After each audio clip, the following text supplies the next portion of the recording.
Movie के start होते ही हमें एक आदमी दिखाया जाता है जिसका नाम डैनियल होता है। डैनियल उस वक्त पूल से अपने बेटे की बॉल निकाल रहा होता है। फिर हमें डैनियल का बेटा दिखाया जाता है जिसके साथ पिछले कुछ दिनों से कुछ अजीबो गरीब हो रहा था, और वो ये कि उसे रात में डरावनी आवाजें सुनाई देती थी जिसकी वजह से वो सो नहीं पाता था। इस बात की वजह से डैनियल के बेटे की नेचर बदलती जा रही थी। वो चुपचाप रहता था और अपने पेरेंट्स के साथ भी उसका बिहेव सही नहीं था। अपने बेटे की ऐसी हालत देखकर उसके पेरेंट्स एक साइकाट्रिस्ट को बुलाते हैं। वो डॉक्टर डैनियल के बेटे से बात करती है। तब वो बच्चा डॉक्टर को उन आवाजों के बारे में बताता है जो उसे रात को सुनाई देती हैं। डैनियल का बेटा कहता है कि वो आवाजें मुझे कहती हैं कि मैं कोई पेंटिंग्स बनाऊं, ड्राइंग्स बनाऊं। ये बातें उस डॉक्टर को थोड़ी बहुत अजीब लगती हैं। वो डॉक्टर उस बच्चे के पेरेंट्स को कहती हैं कि ये सिर्फ उसकी इमेजिनेशंस हैं और कुछ नहीं, क्योंकि रिसेंटली आप लोग एक नए घर में शिफ्ट हुए हैं, इसी वजह से वो बच्चा खुद को अकेला समझ रहा है। ये सारी बातें बताने के बाद वो डॉक्टर वहाँ से चली जाती है, लेकिन तभी उस डॉक्टर की गाड़ी से अजीब सी आवाजें आने लगती हैं। जबकि दूसरी तरफ डैनियल का बेटा एक ड्राइंग बना रहा होता है। ड्राइविंग के दौरान डॉक्टर के कान में एक मक्खी चली जाती है जिससे उस डॉक्टर को काफी इरिटेशन होती है, लेकिन तभी उस डॉक्टर की आंखों में खून आ जाता है। उसकी तबीयत खराब होने लगती है जिसकी वजह से गाड़ी का बैलेंस खराब हो जाता है और गाड़ी एक ट्री से जाकर टकराती है और ट्री की एक टहनी उस डॉक्टर के मुंह के आर पार हो जाती है और बहुत ही बुरे तरीके से उस डॉक्टर की मौत हो जाती है। मरने के बाद वो मक्खी उस डॉक्टर के कान से बाहर आ जाती है और उड़ जाती है। डैनियल का बेटा भी अपनी ड्राइंग कंप्लीट कर चुका था। उसने जो पेंटिंग ड्रॉ की थी उसमें दिखाया गया है कि टहनियों पर से खून आ रहा है। उस बच्चे का फादर डैनियल देखता है कि उस दीवार के एक छोटे से हिस्से पर काफी सारी मक्खियां हैं। डैनियल उन मक्खियों से तंग था और वो स्प्रे के जरिए उन्हें भगाने की कोशिश कर रहा था, लेकिन तभी डैनियल का बेटा उसे कॉल करता है और कहता है कि पापा आकर मेरी हेल्प कर दीजिए, पूल से बॉल बाहर निकाल दीजिए। फिर डैनियल अपने बेटे की बॉल निकाल देता है। साथ साथ वो अपने बेटे को ये भी कहता है कि अब पूल के पास मत जाना, और तभी डैनियल की वाइफ अपने बेटे को बुला लेती है शॉवर के लिए, और वॉशरूम में भी उस बच्चे को वॉकी टॉकी से अजीब सी आवाजें सुनाई दे रही थी। इसके बाद वो बच्चा अपनी मदर से पूछता है कि क्या पापा मुझसे प्यार नहीं करते, क्या वो मुझसे नफरत करते हैं, जिस पर उसकी मदर जवाब देती है कि नहीं बेटा, ऐसा तो कुछ नहीं है, बल्कि तुम्हारे पापा तो तुमसे बहुत प्यार करते हैं। रात को डैनियल की वाइफ उससे पूछती है कि क्या आपने बच्चे से कोई बात की थी, जिस पर डैनियल कहता है कि नहीं, मैंने तो कुछ नहीं कहा। और यहाँ पर डैनियल समझ जाता है कि उनके बेटे ने अपनी मदर से कोई बात की है, इसीलिए वो अपनी वाइफ को समझाने की कोशिश करता है कि देखो परेशान मत हो, हमारा बेटा अकेला है इसीलिए इस तरह की बातें कर रहा है। जब स्कूल में उसका कोई फ्रेंड बन जाएगा तो वो बिल्कुल नॉर्मल हो जाएगा। आधी रात को पूल के पास से कुछ डरावनी और काफी तेज आवाजें सुनाई दे रही थी। इसी वजह से डैनियल की आंख खुल जाती है, इसीलिए वो गेट को बंद करने के लिए चला जाता है। लेकिन जब डैनियल वापस आता है तो वो दिखता है कि उनका बेटा किसी से वॉकी टॉकी पर बातें कर रहा है, और बच्चे के रूम में अचानक से उसका टॉय प्ले हो जाता है। फिर वो बच्चा उस टॉय को बंद कर देता है, लेकिन तभी उसकी नजर पर्दे के पीछे पड़ती है और उसे रियलाइज होता है कि पर्दे के पीछे कोई खड़ा हुआ है। इस बात की वजह से वो डर जाता है और वापस अपने बिस्तर पर आ जाता है, लेकिन तभी उस बच्चे को फील होता है कि कोई आहिस्ता आहिस्ता उसकी तरफ आ रहा है, और तभी अचानक से कोई उसका मुंह पकड़ लेता है। लेकिन इसी दौरान डैनियल का हाथ फोटो फ्रेम पर लगने की वजह से वो नीचे गिरकर टूट जाता है, जिससे डैनियल के हाथ पर भी चोट लग जाती है और खून आने लगता है। नेक्स्ट डे डैनियल की वाइफ आकर बताती है कि हमारे बच्चे को स्कूल से निकाल दिया गया है क्योंकि इसने स्कूल में एक अजीब हरकत की। ये वहाँ पर एक कबर्ड में छुप गया, और तो और इसने प्रिंसिपल को बाइट भी कर ली। इसीलिए बच्चे की मदर उसे कहती है कि अब हर रोज डॉक्टर तुमसे मिलने आएंगे, देखना तुम। जिस पर वो बच्चा जवाब देता है कि डॉक्टर तो मर चुकी है। ये सुनकर उस बच्चे के पेरेंट्स सोचते हैं कि हमारा बच्चा फजूल बातें कर रहा है, लेकिन फिर थोड़ी देर बाद डैनियल के पास कॉल आती है और उसे पता चलता है कि वो डॉक्टर सच में मर गई है। लेकिन फिर ये लोग सोचते हैं कि हमारे बेटे को स्कूल में किसी ने बता दिया होगा उस डॉक्टर की डेथ के बारे में। रात को उस बच्चे को फिर से वॉकी टॉकी से कोई आवाजें सुनाई दे रही थी, और उन आवाजों को सुनकर वो ड्राइंग भी बना रहा था। और तभी हम उस बच्चे के रूम में एक लेडी की सॉल को देखते हैं, और वही थी जो इन सबको परेशान कर रही थी। और आज रात भी पूल के पास से किसी की आवाजें सुनाई दे रही थी,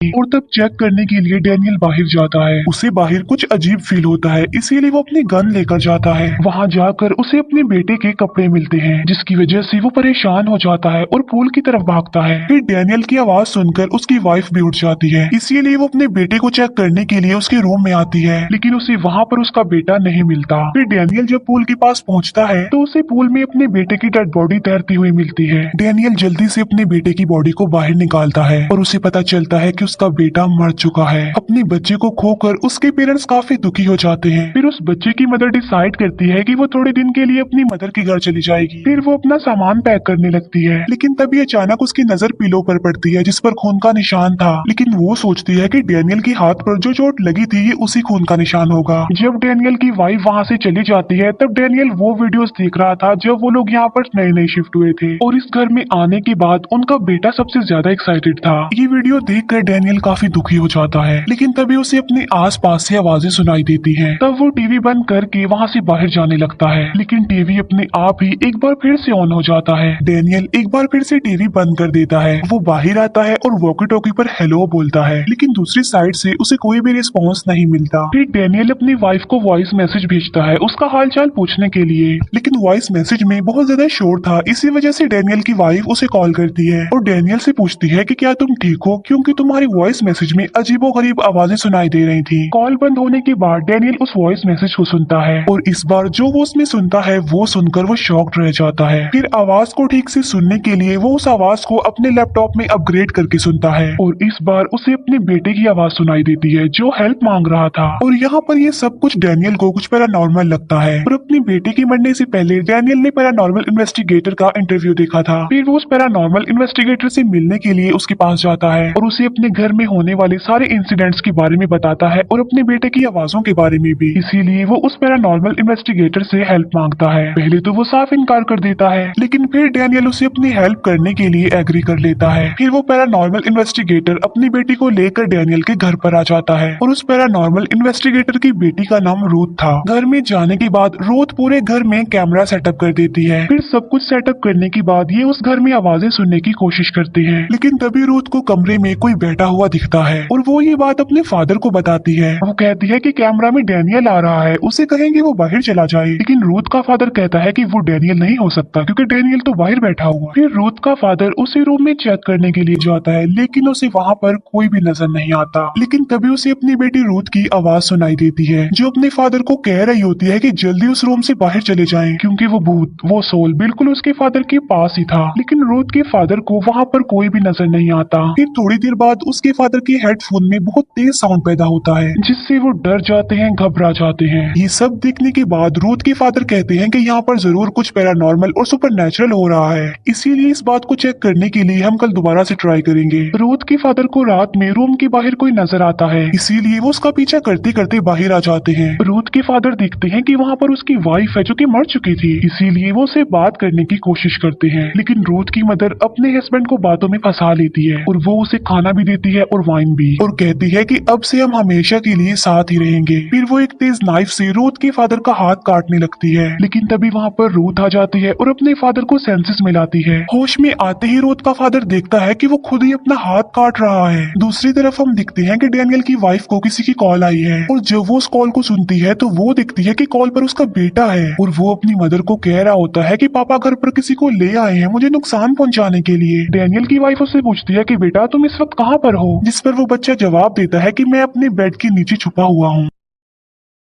अपने बेटे की आवाज सुनकर डैनियल की वाइफ डिसाइड करती है कि वो जल्दी से अपने घर चली जाएगी। रूथ बाहर आकर देखती है कि एक ट्री पर बहुत सारी बिल्लियों की डेड बॉडीज लटकी हुई हैं। जब डैनियल उन बिल्लियों की डेड बॉडीज को दफना रहा होता है कि तभी उसकी वाइफ वहाँ पर आ जाती है और वो डैनियल से पूछती है कि बताओ ये दोनों यहाँ पर क्या कर रहे हैं, कौन है और यहाँ पर ये क्यों आए हैं। रूथ को एक लेडी अपने पास बुलाती है और वो रूथ को इस घर की रियलिटी बताती है कि जल्द से जल्द यहाँ से चले जाओ, यहाँ पर खतरा है। फिर डैनियल की वाइफ अपने बेटे को उसके बेड के नीचे देख रही होती है। फिर थोड़ी देर बाद डैनियल की वाइफ को उसका बेटा दिखाई देता है, तब वो अपने बेटे के पास जाने लगती है, लेकिन वो बच्चा जल्दी से बेड के नीचे चला जाता है। और जब उस बच्चे की मदर बेड के नीचे देखती है तो उसे बेड की दूसरी तरफ किसी के पैर दिखाई देते हैं और वो पैर अब बेड पर चढ़ रहे थे। लेकिन वो जब बेड पर देखती है तो वहाँ पर कोई भी नहीं होता। इसी वजह से डैनियल की वाइफ डर जाती है, इसीलिए वो वहाँ से भागने की कोशिश करती है, लेकिन तभी वो अपने पीछे किसी औरत को पाती है और वो औरत उसके मुंह पर हाथ रख लेती है। फिर रूथ का फादर डैनियल को इस घर के बारे में बताता है कि इस घर में काफी सालों पहले एक विच को टॉर्चर करके मारा गया था और बिल्लियों की जो डेड बॉडीज ट्री पर लटकी हुई मिली है वो सारी बिल्लियां असल में किसी ब्लैक मैजिक किसी रिचुअल में इस्तेमाल होती थी। इन सभी के दौरान डेनियल की वाइफ खुद को फांसी लगाकर सुसाइड कर लेती है और विंडो से नीचे कूद जाती है, जहाँ पर डेनियल की वाइफ के मरने के बाद उसके भी कान से खून और मक्खी निकल रही है। अपने बेटे के बाद अपनी वाइफ को खोने की वजह से डेनियल बहुत ज्यादा दुखी हो जाता है और वो डिसाइड करता है कि मैं ये बात तो जरूर पता लगवा कर रहूंगा कि मेरे बेटे और मेरी वाइफ को किसने मारा है। तभी अचानक से डेनियल को अपना बेटा और अपनी वाइफ दिखाई देते हैं, लेकिन जैसे ही वो पर्दा हटाता है वो वहाँ से गायब हो जाते हैं। लेकिन तभी अचानक से वही भूत डेनियल पर अटैक कर देता है। रूथ जो कि डेनियल की वाइफ की फुटेज देख रही होती है और वो नोटिस करती है कि जब डेनियल की वाइफ ने खुद को फांसी लगाई उस वक्त वो गोस्ट भी वहाँ पर था। तभी इन्हें पास पड़े वॉकी टॉकी पर गन के चलने की आवाज सुनाई देती है। तभी ये जल्दी से वहाँ पर जाते हैं और डेनियल को रिलैक्स करने की कोशिश करते हैं। तब रूथ का फादर डेनियल को बताता है कि इस घर के नीचे ही उस विच को टॉर्चर किया जाता था, जिस पर डेनियल कहता है कि मैं जानता हूँ उस जगह तक जाने का रास्ता। फिर डेनियल उसी दीवार को तोड़ता है जहाँ पर वो मक्खियाँ थी। उस दीवार को तोड़ने के बाद इन्हें वहाँ पर एक खुफिया जगह मिलती है और वहाँ पर एक विच का स्केलेटन भी पड़ा हुआ था, जिसे टच करने से रूथ के फादर को सारी बात पता चल जाती है कि आखिर उस विच को कैसे टॉर्चर किया जाता था। फिर ये लोग डिसाइड करते हैं कि ये उस विच के स्केलेटन को जला देंगे। तब रूथ का फादर उस स्केलेटन पर पेट्रोल छिड़कता है और रूथ को बाहर ही वेट करने के लिए बोलता है, लेकिन जैसे ही वो नीचे जाता है फ्लैश लाइट काम करना बंद कर देती है और तभी रूथ के फादर पर वो विच अटैक कर देती है। तब रूथ अपने फादर को काफी आवाजें लगाती है लेकिन अंदर से कोई आवाज नहीं आती। लेकिन तभी रूथ को अपनी मदर नजर आती है जो कि मर चुकी थी और वो रूथ को अपने पास बुला रही होती है। लेकिन रूथ सारी बात समझ चुकी थी कि ये उस विच के भूत की एक चाल है,